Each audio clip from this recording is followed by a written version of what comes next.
I'm at the yard of Sharon KOTZEN. We're going to hear more about the SK Racing runners, and the yard start with Away with Red. Now this fellow is going to cut back to a sprinting trip, and Sharon is going to try tongue tie. Yes, we've been very disappointed that he hasn't been finishing his races off. You know, he just seems to stop coming into the straight. So we put a tongue tie on to see if maybe, you know, that wasn't hindering him a little bit. And hopefully it can do the trick. We brought him right back to basics, back to the 1200 meters, and then we'll take it from there. And we'll see him in action in race 1. Now we move to race 3, where next up will be Flower Festival. Flower Festival enjoys the track and trip. She had a bit of a flat run last run. We have freshened her up, but she's got a bit of a bad draw this time, and she is bumping stronger. So, you know, hopefully she can put her best foot forward. Such a Life will run in race 5. It's a smallish field, and she can show improvement. Definitely. We were a bit disappointed with the last run, so we're giving her a second opportunity.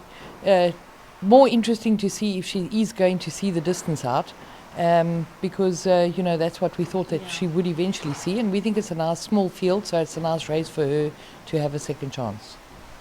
2 interesting runners in race 6. Home Reef was a competent maiden winner in his last, and he'll be joined by Mr. Maloney. We're in his box this morning. Beautiful, big, white-faced fellow, and he's running in very steady and competitive form. Home Reef enjoys the track and trip. It is, however, his first run out the maidens, but in saying that, he has got a draw, and he won very convincingly. Mr. Maloney trying the trip for the first time, but if you have a look, he always runs on late. And hopefully giving him the extra distance will give him the extra time to get there on the poly.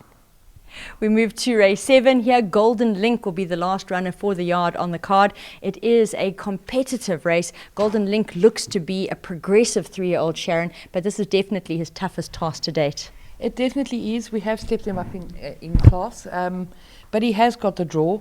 It might be a touch short for him, you know, on the poly, the 1200 meters. But in saying that, you know, you got all the 3-year-old features coming up, so it's more a prep run and just to see exactly where we're standing. If anything, Ms. Maloney is trying to tell us to take note of him. Whatever the case, a big thank you to Sharon for the breakdown on her runners on Monday.